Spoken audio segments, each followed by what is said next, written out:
Welcome to a new edition of the bilaterals.org podcast, where we discuss the most recent development around free trade and investment agreements.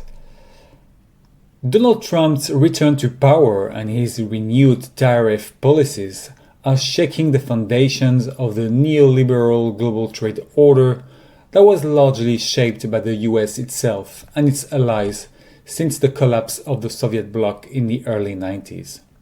However, his actions follow a historical pattern in US policy, where trade has long been a tool of dominance used alongside military and diplomatic power to maintain economic supremacy.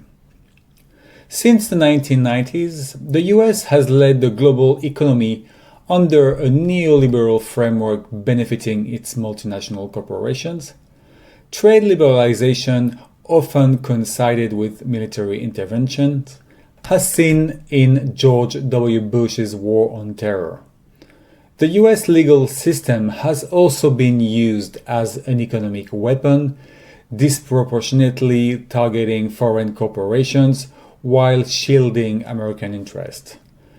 Throughout history, trade agreements have been driven by strategic goals, with trade deals rewarding loyal allies and punishing rivals. Under Trump, this approach intensified, replacing multilateralism with transactional coercive strategy. Trump's second term represents a break from past neoconservative policies, abandoning the rhetoric about democracy promotion in favor of raw deal-making. His administration bullies traditional allies, imposing tariffs and sanctions to extract concessions. While prior administrations also engaged in economic pressure, Trump has escalated this trend. His administration weaponizing tariffs and sanctions against Canada, Mexico, Panama, and the European Union to advance US geopolitical aims. His aggressive stance on digital trade, for instance, favoring big tech and targeting foreign regulations, strive to further consolidate US corporate dominance in the digital economy.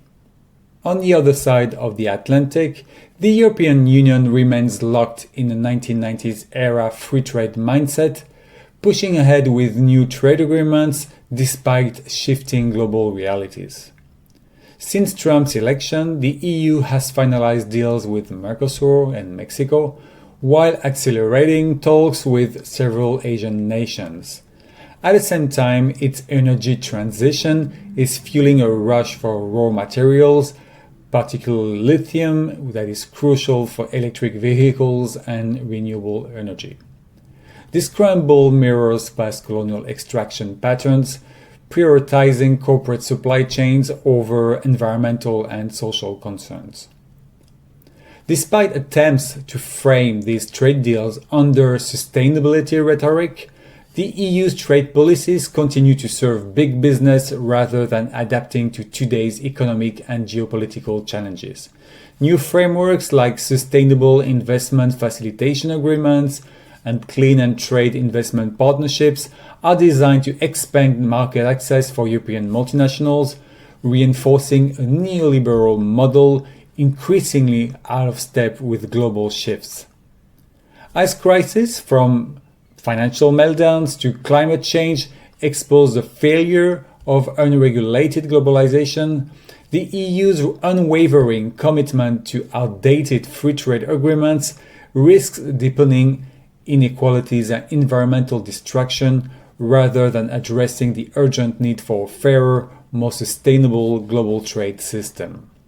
The Global South faces mounting pressure as global powers reshape trade dynamics to serve their strategic interest.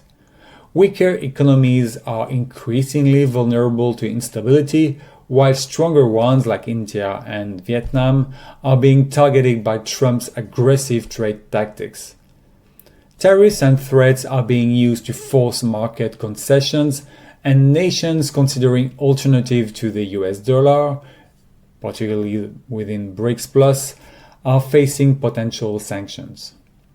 This highlights Washington's ongoing efforts to maintain economic dominance through financial leverage and coercion. However, BRICS Plus members, especially Russia and China, are using this shifting landscape to attract disillusioned southern economies seeking alternatives to Western influence. By expanding trade agreements and challenging US-led financial systems, they are positioning themselves as more stable economic partners.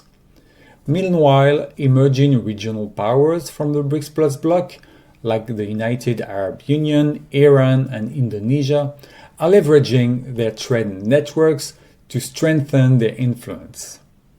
Yet, despite these shifts, US dominance in global trade remains strong, reinforced by the power of the dollar and the near monopoly of American tech giants, which control vast portions of internet infrastructure and cloud computing worldwide.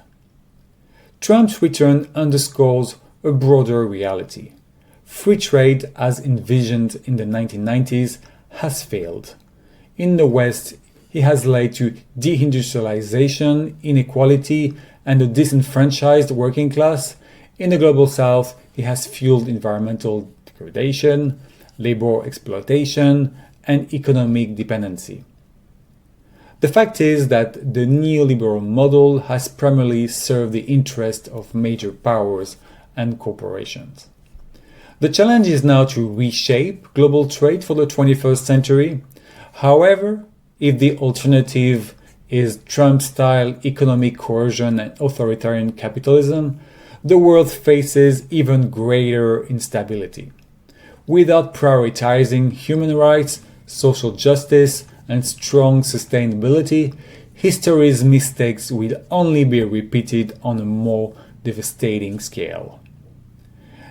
And that's it for today. I'm Nicolas Roux, bilaterals.org. If you'd like more information about this podcast, you can check out the links provided in the description. More trade news coming up soon, and in the meantime, you can visit bilaterals.org.